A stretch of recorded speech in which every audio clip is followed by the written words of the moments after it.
Hello students, तो आज आप लोगों को ऑब्जेक्टिव क्वेश्चन बताएंगे निर्देशांक ज्यामिति का, और उस विद्यार्थी के लिए है जो विद्यार्थी कमजोर है, ठीक है। और यही क्वेश्चन परीक्षा में आते हैं, तो ध्यान से देखिएगा और पूरा वीडियो को देखिएगा, पूरा वीडियो को लास्ट तक देखिएगा, ताकि पूरा जो है जितना भी निर्देशांक ज्यामिति का क्वेश्चन होगा आपको मैं वादा करता हूं कि छूटेगा नहीं, ठीक है। तो ऑब्जेक्टिव में क्वेश्चन आते हैं किस प्रकार से, आपको सारा कुछ बता दिया जाएगा। चलिए, तो देखिए ये हो गया जो है आपका एक्स अक्ष हो गया, इधर एक्स डॉट होता है, इधर एक्स होता है, और ये वाई अक्ष हो गया, इधर वाई होता है और इधर वाई डॉट होता है, ठीक है।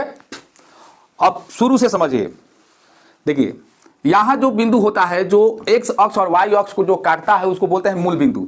मान लीजिए क्वेश्चन आपका आ गया, ध्यान से सुनिएगा, क्वेश्चन आ गया कि एक्स अक्ष और वाई अक्ष को कटान बिंदु को क्या कहते हैं। मान लीजिए ऑप्शन में दे देगा मूल बिंदु, तो मूल बिंदु देखना है कि मूल बिंदु कहां है, तो ये इसको क्या बोलते हैं, मूल बिंदु बोलते हैं, इसको हम बोलते हैं मूल बिंदु, ठीक है, इसको मूल बिंदु कहते हैं। अच्छा, मूल बिंदु का निर्देशांक कितना होता है, कभी निर्देशांक पूछेगा कभी नियामक पूछेगा, तो मूल बिंदु का निर्देशांक या नियामक कितना होता है, तो 0 0 होता है, ठीक है। परीक्षा में 1 नंबर का यह भी पूछ लेता है कि मूल बिंदु का निर्देशांक या नियामक कितना होगा इनमें से, ठीक है। तो आप 0 0 देखिएगा, उसको आप मार सकते हैं। अगला सवाल देखिए, सबसे पहले ये जो होता है आपको प्लस में होता है और ये होता है माइनस में, ठीक है, यानी ये पॉजिटिव होता है और ये निगेटिव होता है। तो यहाँ पर जो निर्देशांक आप लिखते हैं या जो बिंदु दिया रहता है वो किस प्रकार से रहता है आपको बता देते हैं। शुरू में जो होता है वो x का मान होता है, बाद वाला y का मान, इतना याद रखना है, शुरू का x बाद का y। अच्छा, ऐसे भी शुरू में x होला बाद में y होला, एवं का सोचे के बाद, ठीक है। अब देखिए, अब ये जो चतुर्थांश है, देखिए चतुर्थांश मान लीजिए आ गया किसे कहते हैं, तो x और y अक्ष से जो कटता है, और मान लीजिए ये जो ऐसे प्रकार से मान लीजिए कि वृत्ताकार में जैसे ही हो गया, तो एक भाग को क्या बोलते हैं, चतुर्थांश बोलते हैं, और इसमें निर्देशांक ज्यामिति में इसको पाद भी बोलते हैं, ठीक है। तो ये होता है प्रथम पाद, इसको बोलते हैं प्रथम पाद या चतुर्थांश, प्रथम चतुर्थांश या प्रथम पाद इसको बोल सकते हैं, ठीक है, पाद या चतुर्थांश, ध्यान रखिएगा। इसको बोलते हैं द्वितीय, इसको प्रथम, इसको द्वितीय, इसको तृतीय और इसको चतुर्थ, ठीक है। तो ये प्रथम पाद या चतुर्थांश हो गया, ये द्वितीय पाद या चतुर्थांश हो गया, ये तृतीय पाद या चतुर्थांश हो गया, और ये चतुर्थ पाद या चतुर्थांश हो गया।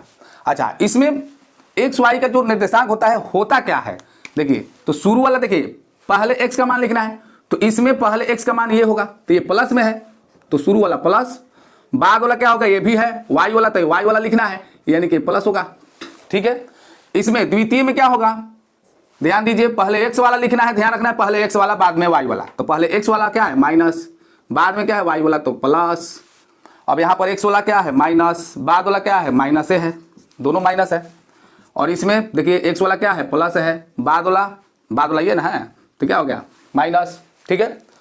तो ये प्रथम द्वितीय तृतीय चतुर्थ, ठीक है, इतना समझ गए। तो इस पर आधारित क्वेश्चन आएगा आपको कि जैसे मान लीजिए क्वेश्चन दे देगा कि -2 4 किस पाद में है, ठीक है, -2 4 किस पाद में है, तो आपको सिर्फ इतना देखना है कि माइनस किस में है शुरू में, तो शुरू में माइनस इसमें है, अब बाद में प्लस है, 4 मतलब +4 है, ठीक है। तो माइनस शुरू में बाद में प्लस, ये कौन चतुर्थांश में है, द्वितीय में है, तो द्वितीय देखिएगा तो मार दीजिएगा, ठीक है। जब दोनों माइनस रहेगा तो तृतीय में हो जाएगा, ठीक है। जब शुरू वाला प्लस रहेगा अब बाद वाला माइनस रहेगा तो चतुर्थ हो जाएगा, और दोनों प्लस रहेगा तो प्रथम हो जाएगा, ठीक है।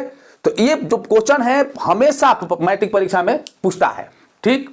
चलिए, अच्छा मान लीजिए क्वेश्चन पूछ दिया कि 7 - 6 में कोटि का मान क्या होगा, अब बताइए 7 - 6 में कोटि का मान क्या होगा।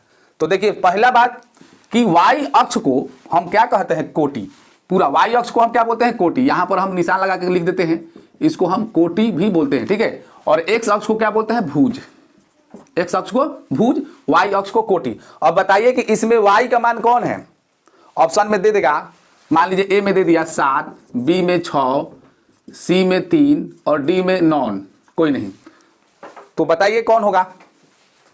a में 7 है, b में 6 है, c में 3 है और d में 9 है, तो अब बताइए इसमें y का मान क्या है, इसमें y का मान क्या है -6, तो अब देखिए इसमें -6 किसी में है नहीं है, तो इसलिए क्या होगा, इनमें से कोई नहीं।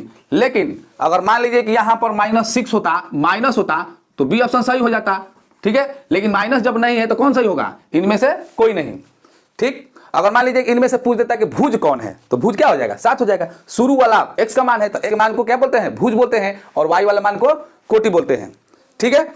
अच्छा, एक सवाल ये पूछता है x अक्ष से इस बिंदु की दूरी क्या होगा। तो जैसे मान लीजिए क्वेश्चन है, क्वेश्चन आ गया कि -4 6, ठीक है, और इसमें पूछेगा x अक्ष से दूरी। तो ध्यान ये देना है कि x अक्ष से दूरी जब कहेगा, देखिए मान लीजिए कि ये कहां होगा, देखिए -4 6 हम इस पर बैठाते हैं, तो -4x का यहां पर है, -4x वाला, और 6 हो गया ये यहां पर करीब होगा, यहां पर होगा -4 6, यहां पर होगा, यहां पर बिंदु होगा। तो इस बिंदु को कहेगा कि ये जो बिंदु है -4 6, x से दूरी ज्ञात कीजिए। x से दूरी कितना होगा, तो x कौन है, ये ना है x है, x अक्ष से दूरी पूछ रहा है। देखिए यहां पर, सॉरी यहां पर क्या लिखा गया, x अक्ष से दूरी। तो x अक्ष से दूरी क्या हो जाएगा, ध्यान दीजिए, x अक्ष ये है, तो यहां से यहां तक कितना होगा, देखिए 6 के बराबर है ना, तो क्या हो जाएगा 6 हो जाएगा। x अक्ष से दूरी 6, यानी कि x अक्ष से जब दूरी कहेगा तो जो y वाला मान होगा उतना दूरी हो जाएगा, ठीक है। अच्छा, दूरी जब कहेगा तो प्लस माइनस आपको देखने की जरूरत नहीं है, ठीक। अच्छा, मान लीजिए कि यही पूछेगा कि -4 6 y अक्ष से दूरी, मान लीजिए पूछ देगा y अक्ष से दूरी पूछ लेगा, तो क्या होगा 4 होगा, 4 इकाई हो जाएगा। आपको -4 इकाई लिखने की जरूरत नहीं है, 4 इकाई होगा, क्योंकि दूरी पूछा है, ठीक है, दूरी पूछा है। तो क्या हो जाएगा, y अक्ष से दूरी, तो मान लीजिए y अक्ष ये है, ये ना y अक्ष है, तो दूरी कितना हो जाएगा, यहां पर देखिए किसके सामने है, 4 के सामने है, तो 4 ना होगा। यहां पर देखिए 1 2 3 4 हो गया, तो 4 हो जाएगा। तो आपको इसमें माइनस लिखने की जरूरत नहीं है, ऑप्शन में भी माइनस नहीं देगा, 4 इकाई देगा, 6 इकाई, 7 ऐसे दे देगा, क्लियर। तो इस प्रकार से जो है क्वेश्चन निर्देशांक ज्यामिति में पूछते हैं। अच्छा, एक चीज और, एक दूरी सूत्र आप याद कर लीजिएगा, तो बराबर वो क्वेश्चन पूछता है, क्या पूछता है कि बिंदु 2 3 की दूरी मूल बिंदु से कितनी होगी। देखिए मूल बिंदु से दूरी पूछेगा, 2 3 की दूरी मूल बिंदु से कितनी होगी, मूल बिंदु से 2 3 की दूरी कितनी होगी। तो अब बिंदु इतना है और मूल बिंदु है, ठीक है। तो आपको क्या करना है, जब एक बिंदु दिया रहेगा और एक मूल बिंदु दिया रहेगा तो आपको कुछ करना नहीं है, रूट अंडर कर देना है, ठीक है, और दोनों का स्क्वायर कर देना है, तो 4 हो जाएगा, और ये कितना हो जाएगा 9 हो जाएगा। तो दूरी हो जाएगा 9 4 13, रूट अंडर 13 इकाई हो जाएगा, ठीक है। अगर मान लीजिए कि माइनस में भी होगा, मान लीजिए कि यहां पर माइनस हो गया, तो माइनस होगा, तो माइनस माइनस यहां पर स्क्वायर करेगा तो क्या होगा, प्लस हो जाएगा, सिंपल। आपको ज्यादा सोचना नहीं है, मूल बिंदु से दूरी जब कहेगा तो आपको जो एक बिंदु दिया रहेगा उसका स्क्वायर कर देना है। अगर वर्गमूल निकल जाता है तो निकाल दीजिए बाहर, नहीं निकलता है तो रहने दीजिए, जितना होगा उतना आंसर। मूल बिंदु से कहेगा तब। अगर मान लीजिए कि कोई बिंदु दे दिया, यहां पर बता देते हैं, मान लीजिए कि 2 - 5, इधर बिंदु दे दिया 1 3। अब यहां से बिंदु जब इसका दूरी निकालना है, तो मान लीजिए ए है, ये बी है, तो आप ए बी निकालिएगा तो ये सूत्र पर निकाल सकते हैं, x2 - x1 का whole square plus y2 - y1 का होल स्क्वायर। अगर ये सूत्र आप याद कर लेते हैं और इस पर आप अगर बना देते हैं तो आपको यहां से भी एक नंबर मिल जाएगा। लेकिन मैं शुरू में ही बताया था कि मैं जो बता रहा हूं कमजोर विद्यार्थी के लिए बता रहा हूं, जिसको थोड़ा बहुत पढ़ने आता है तो वो आराम से इस चीज को समझ सकता है, ठीक है। वीडियो में मैं बताऊंगा जो क्वेश्चन आ जाते हैं ऐसे ही मारने वाला, जो भी आसान क्वेश्चन होगा कमजोर विद्यार्थी के लिए जो परीक्षा में आते हैं क्वेश्चन, वही चीज बताऊंगा। तो चलिए आगे मिलते हैं। जय हिंद, जय भारत।